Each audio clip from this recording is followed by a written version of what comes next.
Assalamualaikum warahmatullahi wabarakatuh. Bismillahirrahmanirrahim. Alhamdulillahilladzi arsala rasulahu bil huda wa dinil haq liyudhhirahu ala dini kullih wa kafa billahi syahida. Asyhadu an la ilaha illallah wa asyhadu anna Muhammadan abduhu wa rasuluh. Rabbis shrah li sadri wa yassir li amri wahlul 'uqdatam min lisani yafqahu qawli. Para jamaah yang insya Allah diberikan barokah oleh Allah SWT, alhamdulillah kita masih dipertemukan pada siang hari ini. Maka marilah kita syukuri kesehatan dan kekuatan kita pada hari ini. Dalam agama Islam memang diajarkan apabila manusia itu mendapatkan musibah dan juga mendapatkan kenikmatan, kita selalu dalam keadaan bersabar dan bersyukur. Nah, apalagi kenikmatan itu bermacam-macam yang diberikan oleh Allah kepada kita. Antara lain nikmat iman, nikmat Islam. Alhamdulillah kita ini termasuk golongan orang yang mendapatkan petunjuk. Dan apabila ada saudara kita yang mu'alaf, yang mereka mencari kebenaran, menemukan kebenaran, itu karena juga hidayah dari Allah semata-mata. Itu adalah nikmat iman dan nikmat Islam. Ada pula nikmat ibadah. Betapa nikmatnya kalau kita sudah membaca Al-Quran. Pada hati rasanya tentram, tenang. Demikian pula apabila kita juga melaksanakan syariat-syariat yang lain. Misalnya kita sholat menghadap Allah. Misalnya kita bersedekah, rasanya bahagia karena kita bisa membuat bahagia orang lain. Apalagi nikmat kesehatan. Saat sekarang ini yang dibutuhkan kebanyakan dari kita adalah nikmat sehat. Mudah-mudahan kita selalu dikuatkan, disehatkan, sehingga kita bisa melampaui Ramadan yang sangat-sangat terbatas saat sekarang ini. Harus dilakukan apa-apa, ibadah dan lain sebagainya di rumah. Nah, ini nikmat sehat adalah nikmat yang tiada terkira. Nikmat ilmu misalnya, kita diberikan ilmu pengetahuan dan kemudian ilmu tadi bermanfaat untuk orang lain, itu adalah nikmat yang luar biasa. Nikmat aman, nikmat nyaman, karena Indonesia sudah merdeka. Sekarang ini juga dalam keadaan aman, nyaman. Ya memang meskipun kita tetap harus waspada ataupun hati-hati, tapi itu juga suatu nikmat yang dianugerahkan oleh Allah kepada kita. Nikmat keluarga, nikmat saudara, nikmat tetangga. Kalau kita punya anak-anak yang soleh, itu adalah nikmat yang sangat luar biasa, karena itu merupakan investasi kita nanti di hari akhir. Kita punya tetangga yang baik hati, yang ikut menjaga kita, itu juga nikmat yang luar biasa. Nah, skala nikmat itu harus kita syukuri. Nah, sekarang bagaimana kita? Apakah saya ingin memberikan pertanyaan, apakah sebetulnya sabar dan syukur itu lebih mudah sabar atau lebih mudah syukur? Kadang-kadang orang menjawab lebih mudah syukur. Nah, kalau lebih mudah syukur, kenapa? Dalam Al-Quran surat As-Sabah ayat 13 itu Allah masih bertanya, wa qalilun min ibadiyas syakur. Hanya sedikit orang yang hamba saya yang bersyukur. Itu berarti syukur itu lebih sulit dilakukan daripada sabar. Mengapa demikian? Karena syukur itu menuntut pekerjaan, menuntut tindakan selanjutnya. Karena kalau kita bersyukur tidak hanya sekedar mengucapkan alhamdulillahirabbil alamin, alhamdulillah ala kulli hal. Bukan hanya itu saja, tapi setelah kita mengucapkan alhamdulillahirabbil alamin atau alhamdulillah ala kulli hal, maka kemudian dituntut untuk meyakini bahwa sebetulnya pemberi nikmat itu adalah Allah. Selain kita meyakini bahwa pemberi nikmat itu adalah Allah, kita juga kemudian menindaklanjuti rasa syukur kita, rasa keyakinan kita bahwa nikmat itu dari Allah, maka kita menindaklanjuti dengan membagi kenikmatan kita. Misalnya tadi kita diberi kelebihan harta, itu adalah nikmat anugerah dari Allah. Kemudian setelah kita membaca hamdalah, kemudian kita juga meyakini bahwa itu nikmat itu bagian dari karunia Allah, maka kemudian kita berbagi rezeki. Kita diberi ilmu, kemudian kita meyakini kefahaman kita, ilmu yang kita miliki itu sebetulnya karena dari Allah. Maka kemudian kita dengan mudahnya berbagi ilmu dengan saudara-saudara.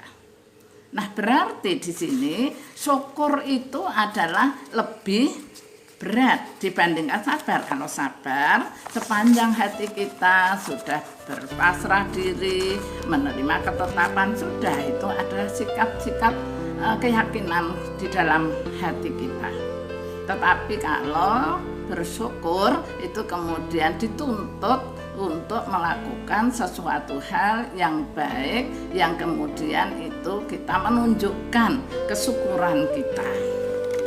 Nah, kalau kita ini sudah bersyukur, kemudian kita berbagi dengan kenikmatan, berbagi kenikmatan kita dengan orang lain, itu Allah akan semakin menambah nikmat tersebut.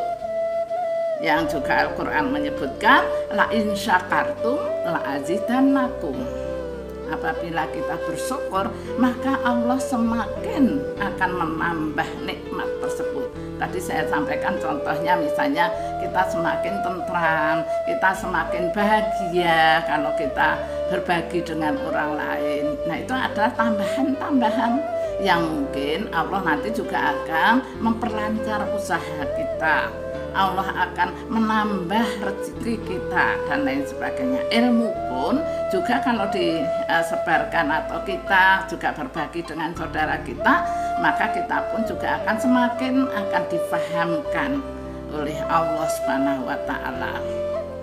Selain kita bersyukur kepada Allah Subhanahu wa taala, kita juga harus bersyukur kepada sarana atau jalan yang menyebabkan kita mendapatkan nikmat tersebut. Satu contoh misalnya, orang tua kita. Orang tua kita lah yang menjadikan kita seperti ini. Orang tua kita itu menjadikan kita keren loh. Karena orang tua kita mendidik kita. Maka kita pun juga selain bersyukur kepada Allah, kita juga bersyukur kepada orang tua kita. Anishkurlillah wali walidaika. Bersyukurlah kepada Allah dan juga bersyukurlah kepada orang tua kita. Karena orang tua kita lah yang sebenarnya menjadi jalan kenikmatan yang kita nikmati saat sekarang ini. Demikian juga para jamaah yang berbahagia, selain kita bersyukur dan kita mengakui bahwa nikmat itu adalah datangnya dari Allah, meskipun kita berikhtiar, dan kita diingatkan juga oleh Allah Subhanahu wa taala, wa ma bikum min nikmati faminallah. Sebetulnya apa-apa yang kamu peroleh itu adalah nikmat dari Allah.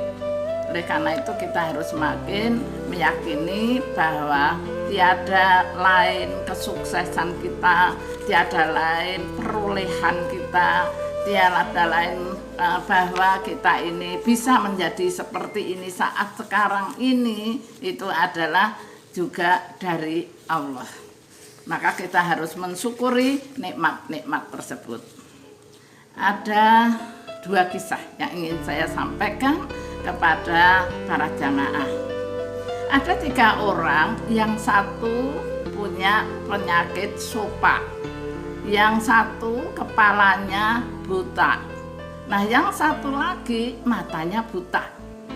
Hidupnya itu ada semacam dia punya beban tidak sempurna.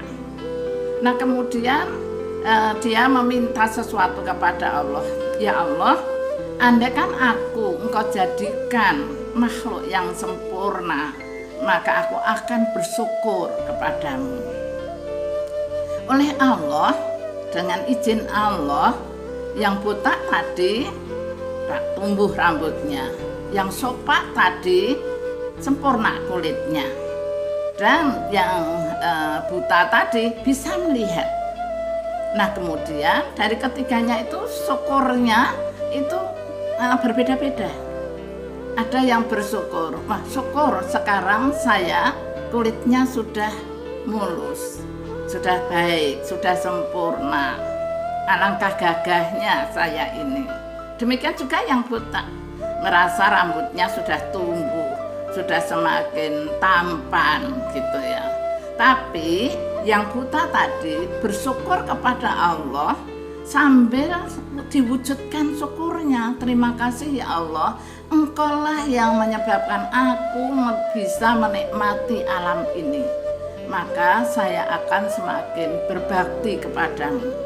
Maka semakin tak koruplah si buta tadi. Nah hari berganti hari, yang buta dikembalikan lagi buta, dan yang sopak demikian juga.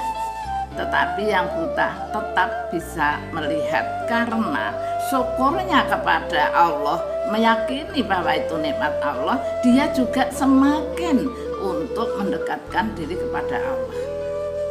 Demikian juga ada 3 penunggang kuda yang sedang musafir yang kehilangan kudanya, dibegal orang.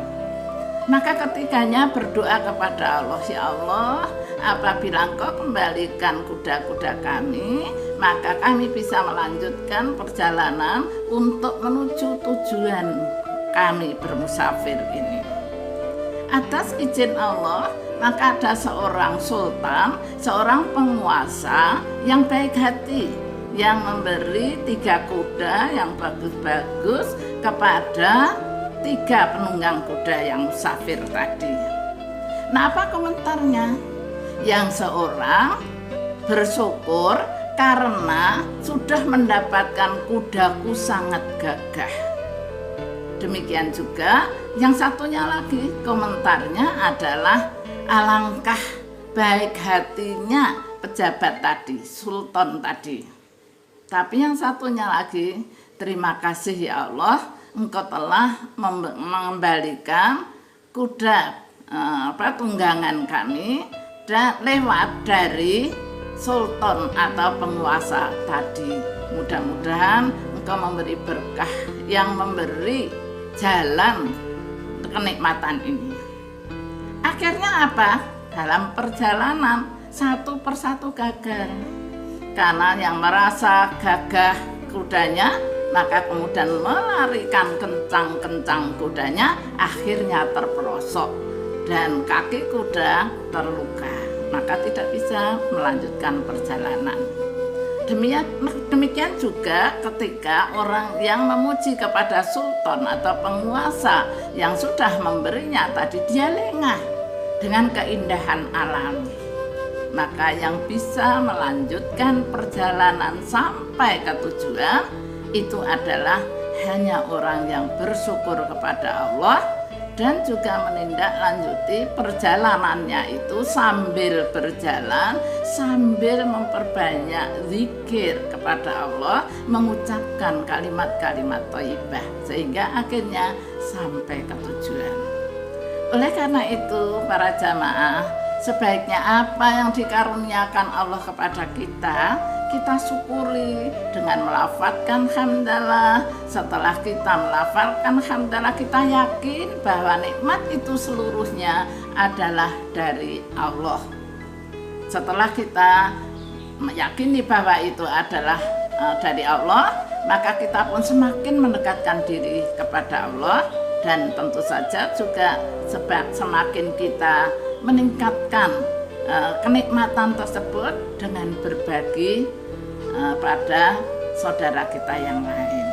Jangan lupa kita hidup ini adalah bersama dengan orang lain, sehingga kita pun juga harus punya rasa empati, punya rasa simpati kepada saudara-saudara kita. Assalamualaikum warahmatullahi wabarakatuh.